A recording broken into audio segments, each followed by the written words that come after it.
narapidana koruptor tidak dikumpulkan bersama-sama dengan yang lain. Jangan-jangan nanti di sana mereka malah belajar korupsi. Koruptor itu bukan orang-orang yang nggak pintar kok. Justru karena kepintaran mereka itu. Justru yang nggak pintar-pintar itu nggak akan berani korupsi kan.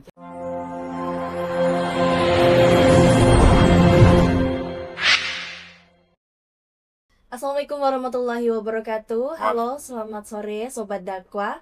Selamat datang kembali di Rasan Ramadan Santai yang senantiasa menemani kita di bulan suci ini. Pada kesempatan kali ini, kita akan membahas dengan tema yang cukup hangat dan menarik, yaitu hukuman mati bagi para koruptor.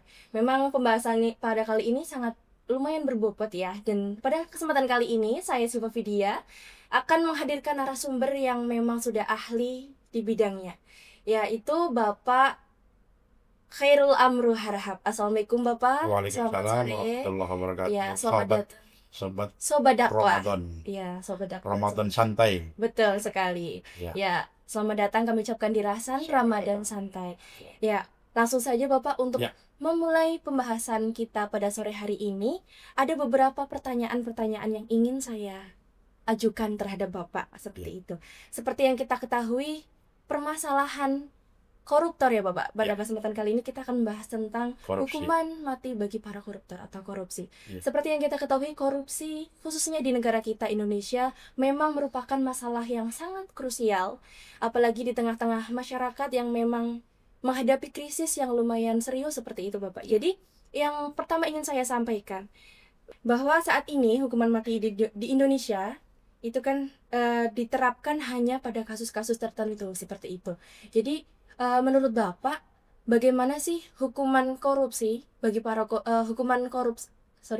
bagaimana sih menurut Bapak hukuman mati bagi para koruptor menurut perspektif Islam khususnya seperti itu?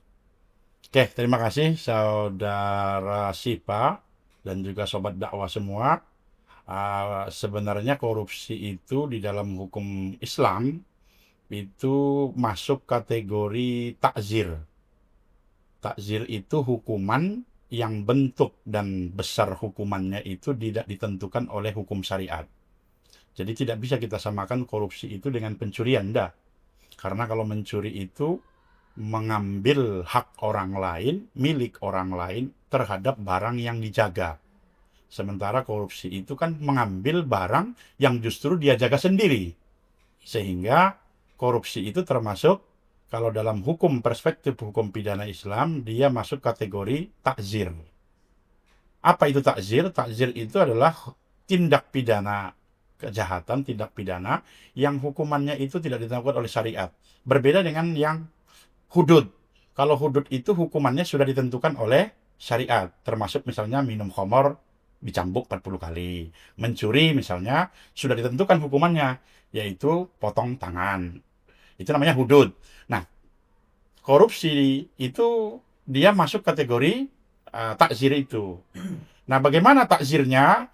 Apa saja kira-kira perbuatan yang masuk kategori takzir korupsi itu? Nah, korupsi itu kalau kita lihat satu bisa disamakan dengan gulul. Gulul itu artinya adalah mengkhianati sebuah amanah yang berkaitan dengan harta. Jadi misalnya dia menggelapkan uang yang diamanahkan kepada dia. Itu disebut gulul. Jadi dia khiyanatul amanah.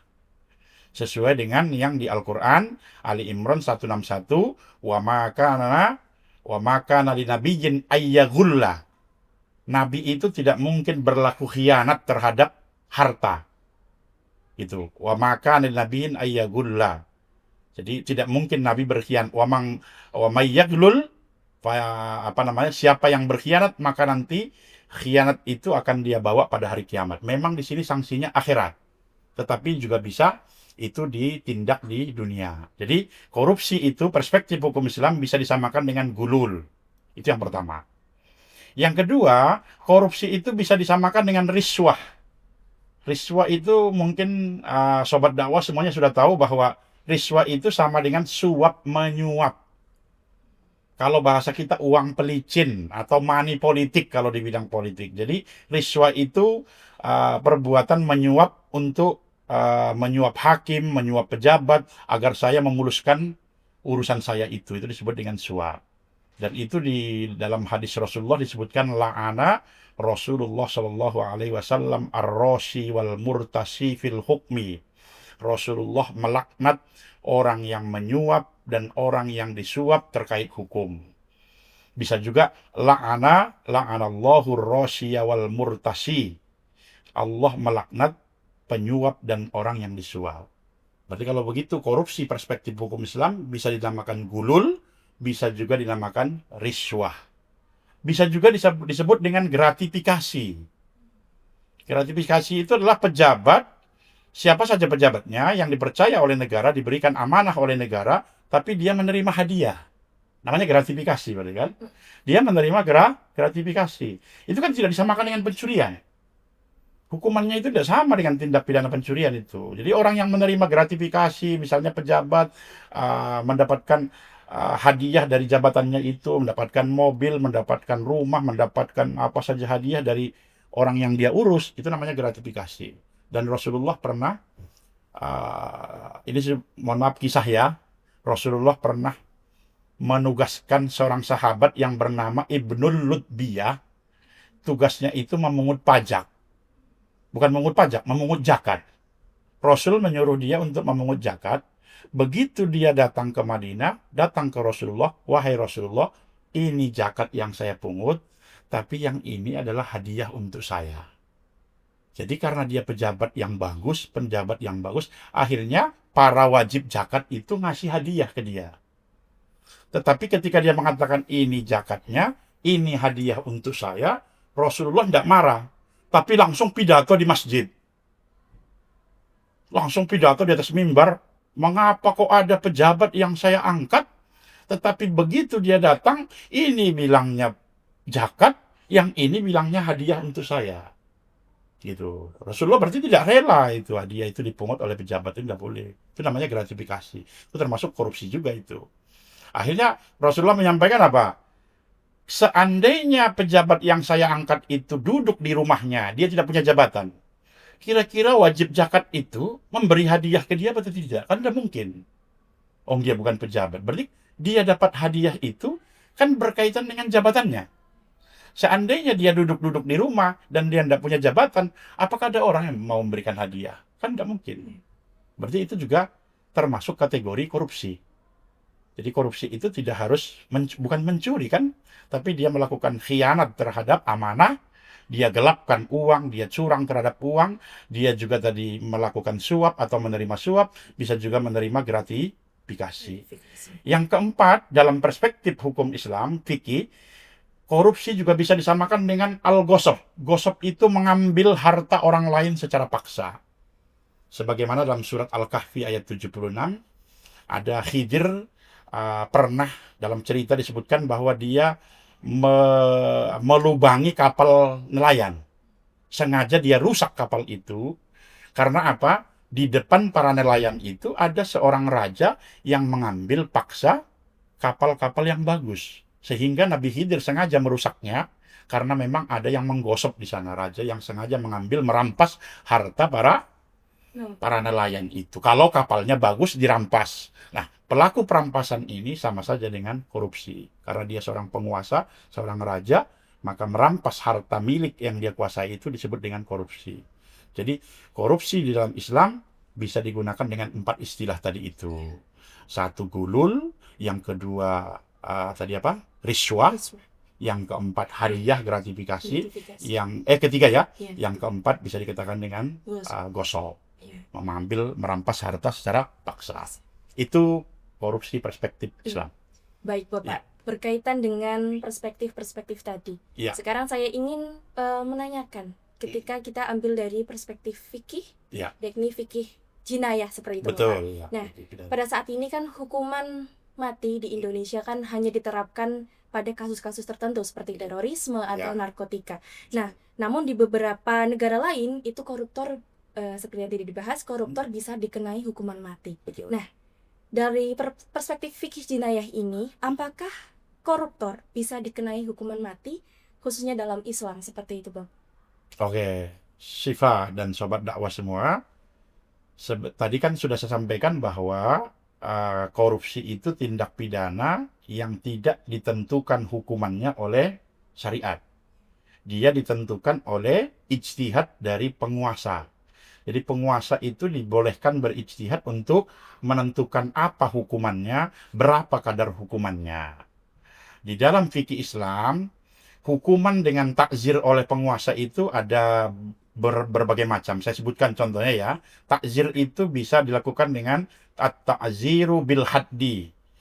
Takzir itu boleh juga dengan cambuk. Tapi minimalnya 3 kali cambukan. Maksimalnya tidak boleh lebih dari 40. Itu boleh dicambuk itu. Jadi misalnya orang yang tidak termasuk hudud, misalnya mencaci maki temannya, ditakzir. Takzirnya apa? Cambuk, dicambuk 3 kali. Itu bisa. Yang apa namanya pelaku yang mencemari. Bisa juga takzir dengan mal. Takzir dengan mal itu berarti dia hukuman yang ditentukan oleh penguasa, tetapi denda apa namanya berupa takzir itu berupa harta. Kepada koruptor itu bisa kita terapkan itu. Kalau dia yang gelapkan harta, kita suruh bayar denda, tarik asetnya gitu. Asetnya diambil, kekurangannya disuruh bayar. Itu namanya takzir dengan mal, dengan harta. Takzir bisa juga dengan bil habsi. Habsi itu adalah takzir hukuman yang ditentukan oleh kepala negara dengan penjara. Kalau kita kan dikit-dikit semuanya penjara baik. Dikit-dikit penjara baik. Apa saja penjara. Penjaranya sudah, kalau dia berkelakuan baik, hukumannya diringankan. Ya koruptor kalau di pengadilan ya dia berkelakuan baik. Semuanya serba penjara. Nah, yang paling tinggi dari hukuman takzir itu adalah at-ta'ziru bil qatli. Takzir, tetapi hukumannya dengan cara hukuman mati. Apakah pernah dilakukan, padahal tidak ditentukan syariat, tapi ditentukan oleh penguasa. Pernah ini dilakukan, misalnya hukuman takzir, hukuman mati bagi misalnya pemabuk yang nggak pernah berhenti-berhenti, selalu mabuk terus. Dulu dia udah dicambuk berkali-kali tapi mabuk terus. Itu bisa ditakzir dengan hukuman mati.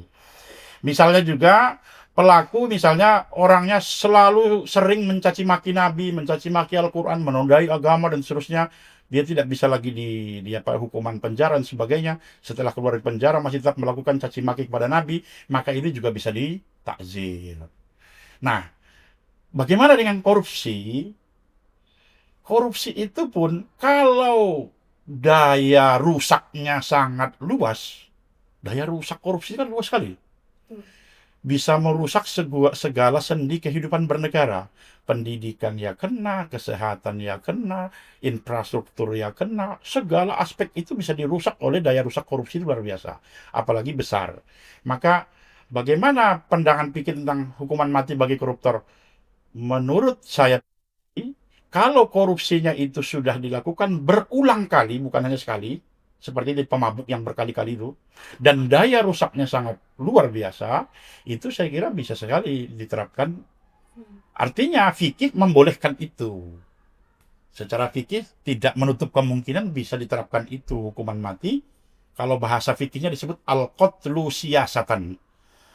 Membunuh, malah memberlakukan hukuman mati secara kebijakan pemimpin itu diperbolehkan. Tetapi tentu dengan catatan loh ya. Nah, catatannya kalau saya pribadi misalnya gini, apakah aparat hukum kita misalnya mulai dari polisi sampai jaksa, sampai hakim, sampai advokat itu sudah seperti sapu yang bersih? Kalau integritasnya kita pertanyakan, nanti jangan-jangan yang dihukum itu, hukum itu nanti tajam ke lawan tapi tumpul ke kawan. Iya, betul. Apalagi kita lihat di Indonesia itu kan hukum belum menjadi panglima. Yang menjadi panglima itu kan politik.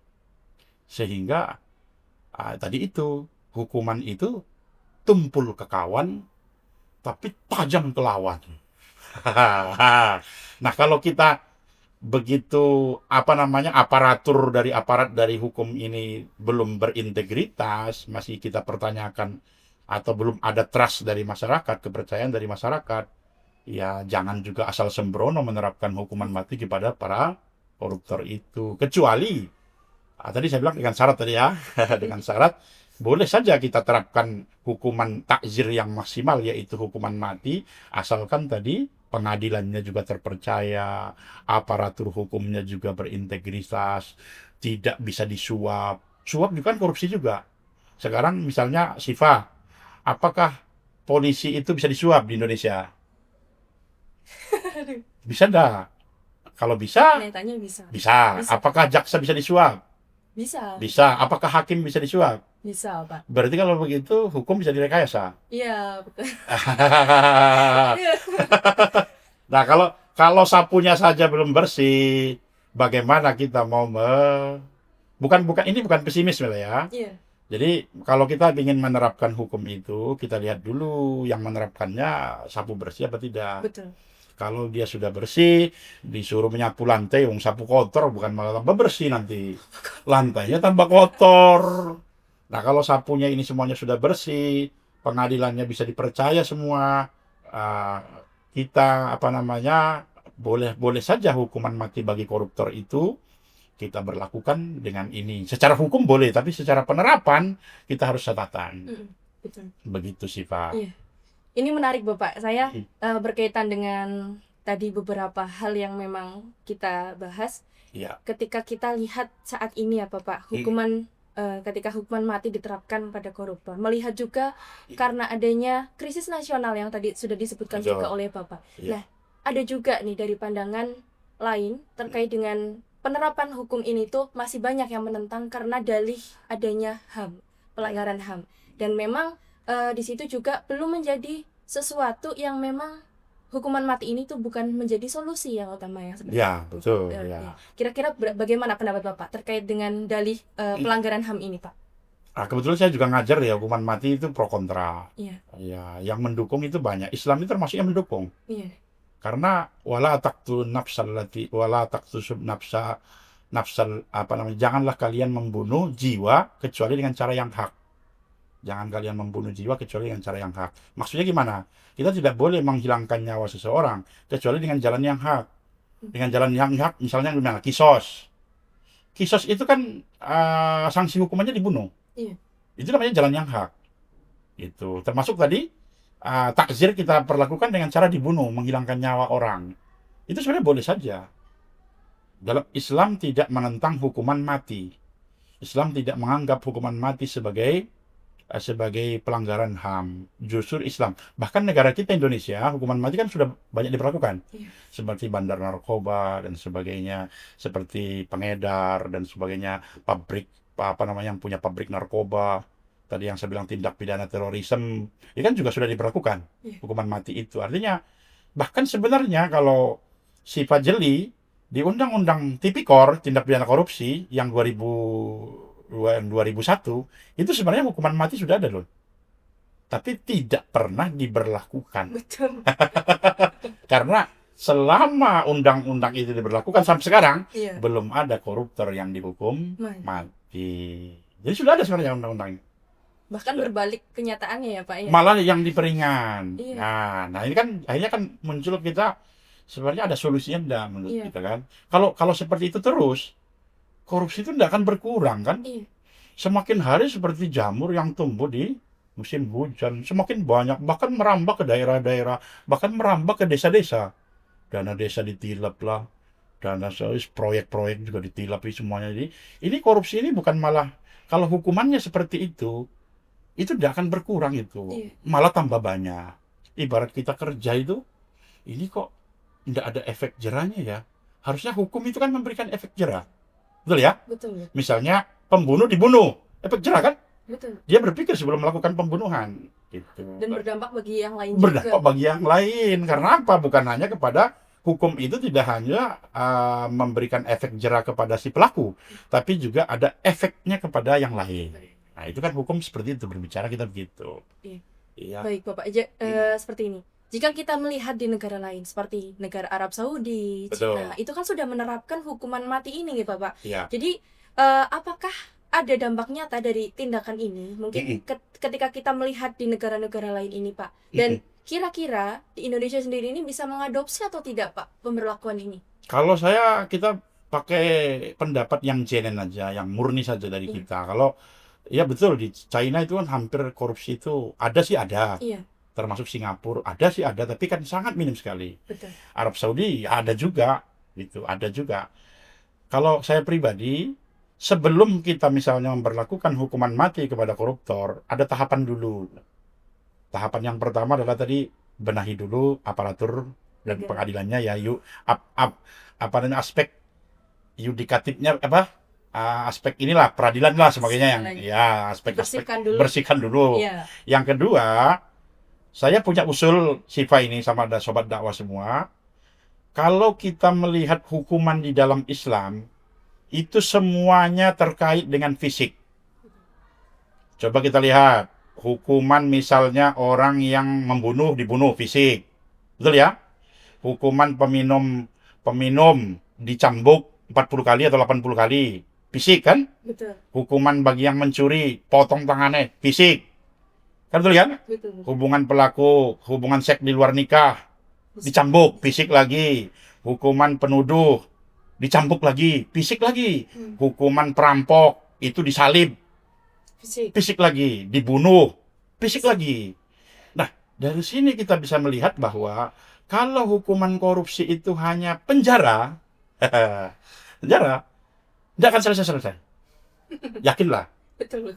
Maka terinspirasi dari sanksi hukum yang Islam tadi itu, saya punya usul, kalau negara belum bisa menerapkan hukuman mati, misalnya ada aspek fisik yang kita sakiti.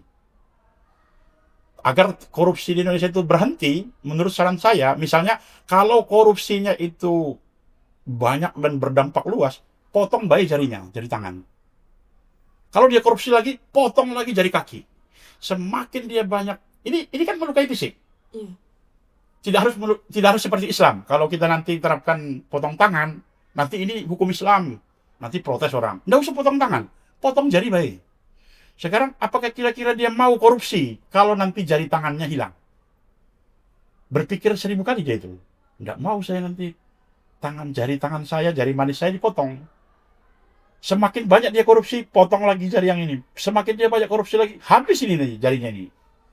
Habis lagi jari yang ini kan, ada fisik, ada unsur fisiknya.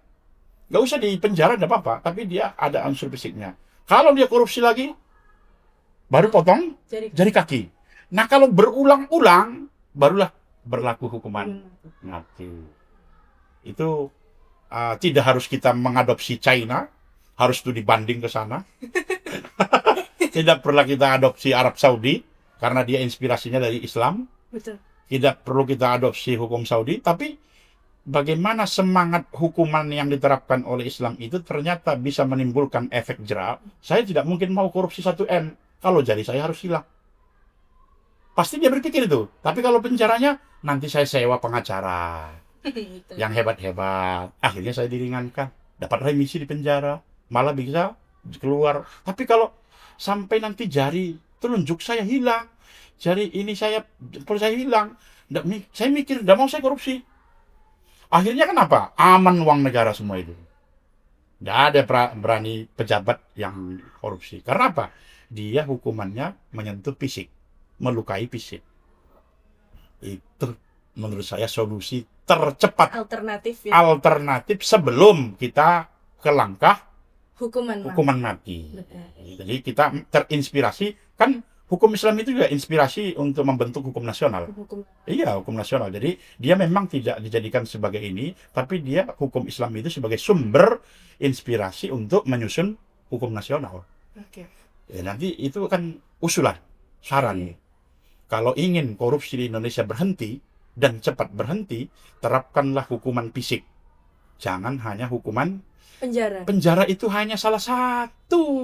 Bahkan penjara pun ketika kita melihat ya Pak, saya Iya. pernah melihat maksudnya cuplikan-cuplikan yang memang penjara khusus untuk para koruptor ini, untuk para pejabat. Tidak akan selesai. Iya, bahkan Tidak akan. banyak justru difasilitasi. Difasilitasi, Seperti betul. Tidak akan selesai. Tapi kalau lukai fisiknya, potong jarinya 1, semakin besar korupsinya, potong jarinya 2, semakin besar lagi korupsinya, terulang lagi, potong jari kakinya.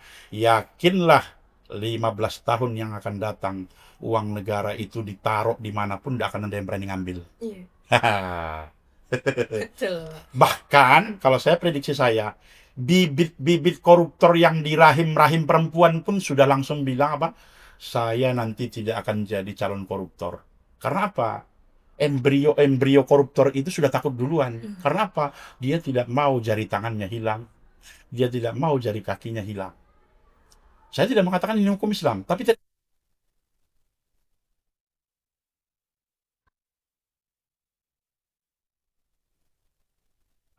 yang dungsu merongrong apa? Sehingga kita kuliah menjadi modalnya kurang, anak-anak sekolah gedungnya rusak dan sebagainya. Dampaknya sangat luar biasa dan daya rusaknya luar biasa. Itu yang, dan satu lagi Sifa dan sobat dakwah, selain tadi kita terapkan hukum fisik, nggak usah penjara lagi, kembalikan. Namanya takzir bil mal tadi, aset yang dia korupsi dikembalikan. Dan yang ketiga adalah pelaksanaan hukuman itu dilakukan live dan disiarkan kepada orang lain sehingga ada sanksi sosial. Jerahnya sangat luar Dampak sekali ya, Pak. iya, sebelum kita sampai kepada hukuman Hukuman mati. mati. Baik. Itu sih, Pak. Oke. Pertanyaan terakhir, Bapak. Ya.